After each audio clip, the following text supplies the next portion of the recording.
Nida wasura ne nyime kendo wang'ini to mage matimore e lap mar chung'.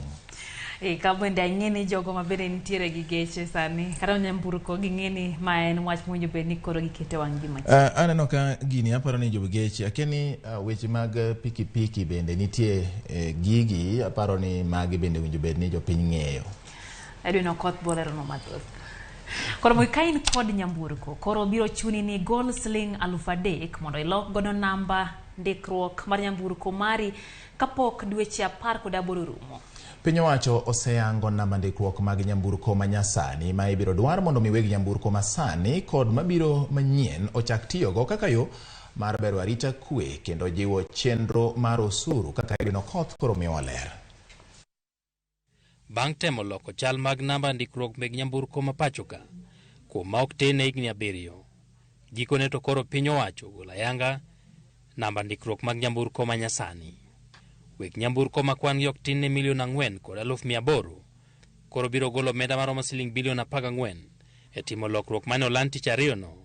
Okang' ma jatend migawo mar arita kwe Fred Matiang'i lero ni biro medo arita kwe ma pachoka kendo tieko kuo mag nyamburko. We're doing this because we want to increase the security of our country. That's why we said this project essentially is a process of securitizing motor vehicle registration as a way of addressing the security challenges we've had in the country and as a way of ensuring that we are able to clean up our society as much as we can of wrongdoers and people whose intentions may not be good for our country. Criminals have been driving cars around town with number plates that were issued for tractors earlier. And when they are arrested, when we discover actually this is a number plate that was issued to a tractor, but that number plate is on a Range Rover in Nairobi and so on.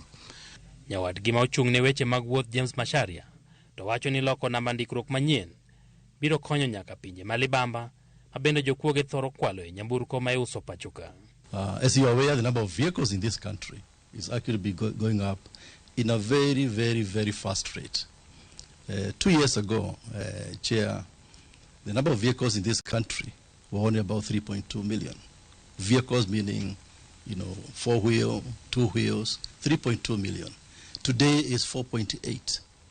And so, if you want to monitor the movement of vehicles within and across the borders, what you are doing today is actually very historic.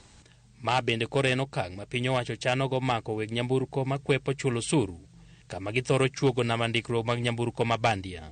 Today is a major milestone to see this production facility, which is now bringing to life or even bringing our vehicles and making them finally digital and accessible to our security services, to the insurance, to the banking, so that everybody can now be able to interact and work well with their vehicles. Ka opogore kod namba ndikruok mag nyamburko matiyo sani ma ilose kar twech ma Kamiti, manyien go kore dhi lose kambi jolweny man Ruiru e kaunti ma Kiambu. Masinde osekete kambino mawachore ni nyalo loko namba ndikruok mag nyamburko madwarore sani kuom thuolo matin e dweche 12. To kata kamano piny owacho miyo weg nyamburko dweche 18 matimo lokruok ma kamano. Edwin Okoth, Ramogi TV, Nairobi.